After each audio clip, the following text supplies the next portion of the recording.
Hello everyone, this is Rack right here, and today I'm actually covering something that is probably one of the most controversial topics I've ever covered on this channel. Basically, I've done some thinking over Dragon Ball Super and the series as a whole, including the movies and everything else. And I realized that Dragon Ball Super, and you won't believe me at first, but Dragon Ball Super may actually have one of the deepest and darkest storylines of all of the Dragon Ball media.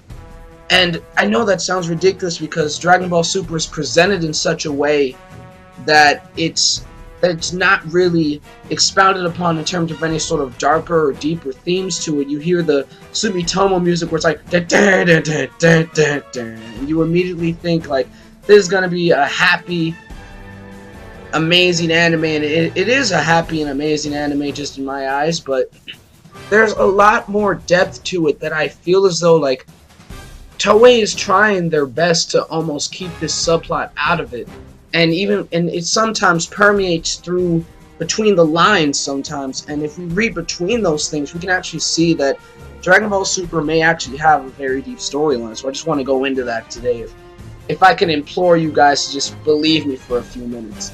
I'm just going to break it down saga by saga and just sort of explain what I'm kind of getting at here.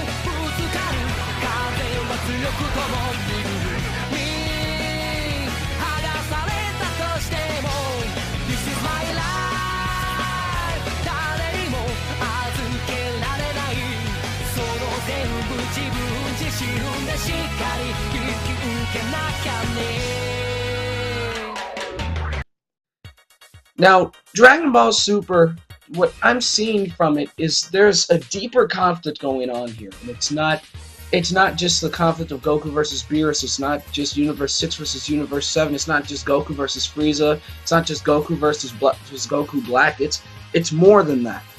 I'm seeing this constant theme where it's basically saying the will of the gods versus the will of those considered inferior.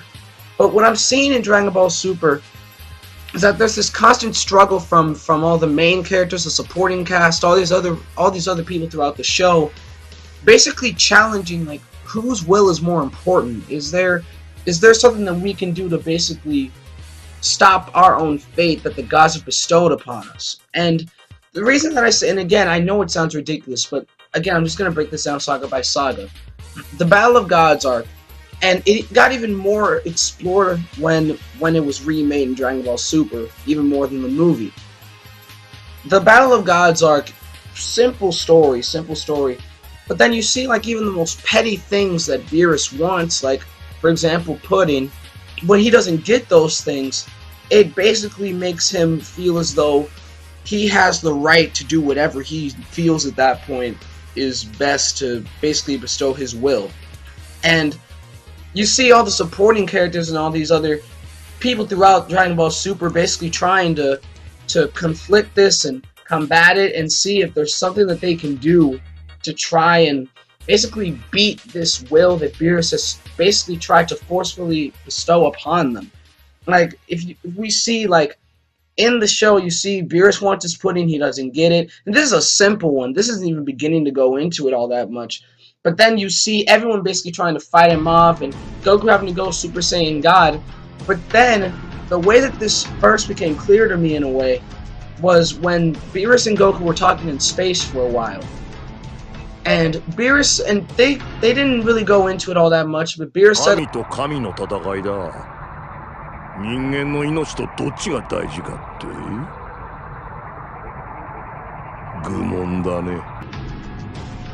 and this is not the first time that Beerus has had this mentality at all. We see that during Beerus and Champa's birthday party, there was a battle that occurred between Beerus and Champa that just destroyed a whole bunch of planets.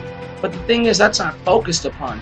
We hear Whis and Vados basically mention that there were planets destroyed, but we don't really think for a second like those planets probably had like families on there and people that were maybe trying to get out of oppression and stuff like that, and anything could have been happening on those said planets, but they were just destroyed in the blink of an eye because of a petty grudge match between Beerus and Champa. We never know. And the thing with that is basically that when it's in the perspective of these gods, everything else seems so small. Like we see Beerus and Champa's battle, and all the other planets just seem so minuscule compared to this petty fight that they're trying to have. And again, don't get it twisted. I'm not trying to sound blasphemous or anything like that. This is all in relation to the Dragon Ball, all in relation to Dragon Ball. But we see this conflict become more and more apparent in there. We even see in the Resurrection F saga, though it's a small example, we see Frieza basically make a line where he's talking to Goku, and he's saying, even if you've become a god, that doesn't mean that you're stronger than me, or that I can't beat you or kill you, that kind of thing. And that one just kind of caught me, because you see Frieza being equally as scared from Beerus's presence, and that alone just basically kind of shook him up. He forgot to say Beerus-sama and all those other things. He basically forgot to say all those things that basically hold Beerus at the esteem that he's supposed to be in. And it makes me think, like, Frieza, he's a villain. He is a terrible person. Villain, probably my favorite villain though. But the thing about it is that you can tell that there is a sort of grudge that he holds against Beerus, and thinking that someone evil could hold a grudge against a god is just, because they both did the same thing. They destroyed things, but Beerus kind of more did it as an occupation, but Frieza did it more so because he was just being frivolous about it. But there was still that thing where Frieza felt this grudge, this anger against Beerus for the things that, for maybe Beerus belittling him and stuff like that, basically making him feel like nothing. And then we see this theme basically be expanded upon in the Universe 6 vs. Universe 7 tournament. And it mostly appears during the end, when Goku vs. Hit is happening, and everything afterwards. Because, of course, this is the first time where it actually became, like, visibly apparent, like, and not just visibly apparent, like, to where, like, they're emphasizing this point, but again, they touch upon it. It's where we see Goku and Hit fighting, and then Kaba is basically trying to tell Champa, dude, let's slow down, this is kind of getting kind of ridiculous, you know? And then Champa powers up, and he says, let's get this straight right now. You guys are just pawns in this game. And at that point, everyone turns to Champa, and he falls over and all this stuff, and it's covered up by this comedic thing, but what just happened here was one of the deepest things that could possibly happen in Dragon Ball. We see for the first time, like, since Goku's youth, it's like, we've seen him, you know, have masters, we've seen him have, like, you know, people that he's trained under and stuff like that, to where, you know, you can say, that is my student's son Goku over there. But we've never had a moment where Goku, Vegeta, and all of his friends and everyone from Universe 6 has basically been reduced to nothing more than a pawn. We've never seen anything like that before. We've never seen where their presence basically means nothing in the eyes of these gods. Like, we've basically seen them have some sort of importance and significance when it comes to things like this, but in this instance, there was none of that. It was as simple as, you guys are pawns in this game, you're not important, so stop thinking that you are. And that's the first time that it really became clear to me that there's a deeper plot going on in Dragon Ball Super. There's something deeper there. And we see Goku, like, actually get frustrated. Like, we've seen Goku be frustrated by things in the past, but you can tell this sort of thing kind of really messed him up. And for that reason, he kind of jumps out of the ring, basically telling Hit that he wants to do this again when they're not just considered pawns on this field. They want to be free and then have another battle at some point. That's basically what I got from it. And the thing about this is just that if you really, really think hard about it, you see that later on, too, you see Champa basically try and kill the Universe 6 fighters, and then Goku, of course, gets mad and wants to stop them, but Beerus basically discourages him from doing so. And the thing that's so important about this is that at that point, Goku was ready to go against destiny or whatever was going to happen, and he was ready to just go in there and fight Champa one-on-one. He was ready for it. And I have no doubt in my mind that if he would have started fighting Champa, I don't see any sort of doubt that Vegeta and Piccolo and all of them would have joined in, just because that's just, they're not unfamiliar with that sort of concept. But then I think this basically got confirmed as a subplot when when Black was talking to Trunks. 滅びるべきなのだ。勝手なことを。私はお前よりもはるかに高みからこの世界、この宇宙、万物の真理すべてを見ている。結果、人間は滅ぼすべきだと気づいた。And basically goes on to say that gods can't face their mistakes, and humans are the one mistake that the gods ever made, and they won't admit it. So I'm basically going to take that into my own hands, and I'm going to be the one to make the gods understand what mistake they just made. And here's the thing about that. Again, I'm going at this also I'm going to do this from a Christian perspective real quick. You see in the Bible, in the first book, the first main predominant story of the Bible, we see that God says, you may eat from any tree here in this garden, but just do not eat from the tree of the knowledge of good and evil. Don't do it. But we see Eve do it, then we see her give the same fruit to Adam, and he eats from it. And at that point they became fully aware, and then that is when basically sin and evil became a thing, because they made that choice to still eat from the tree of good and evil, even though God already told them otherwise. And that's why people can say that humans ourselves are the cause of so much trepidation and throughout the world.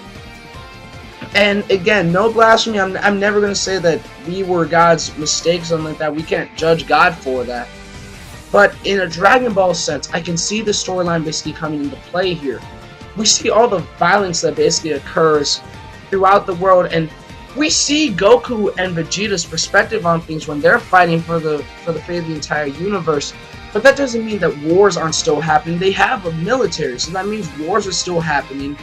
That definitely means that there's still corruption and murder and kidnappings, obviously, stuff like that, bank robberies, of course, and stuff like that still occur in the Dragon Ball world, no matter what world it necessarily is. We still see those things happening. And just because we're always looking at things from Goku and Vegeta's perspective, we're not seeing everything else that's basically become normal in the human world. We're not seeing those things because we're used to seeing it from Goku and Vegeta's eyes. They're dealing with much bigger things, but it doesn't mean that these smaller things, like basically a large-scale war, doesn't mean those things aren't still happening. And when Black said that, it kind of resonated with me, because it basically made me think that all this time we've basically been ignoring what the humans have been up to, really. And, excluding people like Krillin and stuff like that, but we've been ignoring what they've been doing, because they're in our own world. There have been so many shootings, so many shootings, so many killings, so many murders. So much has been happening that if, say, like, Black was in our world, then it wouldn't be so hard to see what he was talking about, because we're the ones causing so many problems throughout. But it all comes back down to this one particular theme of whose will do we find the most important, and can these gods in Dragon Ball basically admit their own mistakes, or will we always just be forced to follow the will of these people that can fight for these frivolous things like a pudding cup and stuff like that? And in the sense of the Dragon Ball world, I see this basically becoming more and more apparent in Dragon Ball Super, where we're seeing basically whose will is essentially going to be held most important in the end. And of course, Omni King basically destroyed 6 universes, I believe, at one point as well. We don't know exactly why. All we hear is that he got mad, but we don't know what he got mad about, really. He could have just destroyed those for no reason. And I can see that thing basically coming, like, is that fair? Is that fair to everyone that resides in the universes 1 through 12? Is that fair to them at all? And I'm pretty sure by the end of Dragon Ball Super, we will get that answer. We will get that answer. But anyways, this was definitely a different video for me. Definitely. This was a lot deeper and stuff. So, if you guys agree with anything that I said, comment and like below. Share the video if you want, and definitely push that subscribe button. because I'm on my way to getting 100 subscribers by the end of the year. The progress has already been amazing. My goodness. Everyone that I've met on Twitter, Google Plus, all you guys that have subscribed, you guys are literally the best. You guys are literally the best. And yeah, it's one of those things where we really have to read between the lines here and think what's really happening here. Besides presentation, besides the music, everything else, what is this subplot that's happening? And on that note, I'm going to leave you guys. And this is Rakurai signing off. Please have a good day, great week. I know school's starting back up soon for a lot of us, so to all of us, you know, to all of you that are watching, wish us luck. For me in particular, this is my senior year, so I'm almost done. I'm almost done. One more year. I want to leave with a bang, basically. Not terrorism. I mean with a bang, like metaphorically. But, yeah, I'll see you guys in the next video.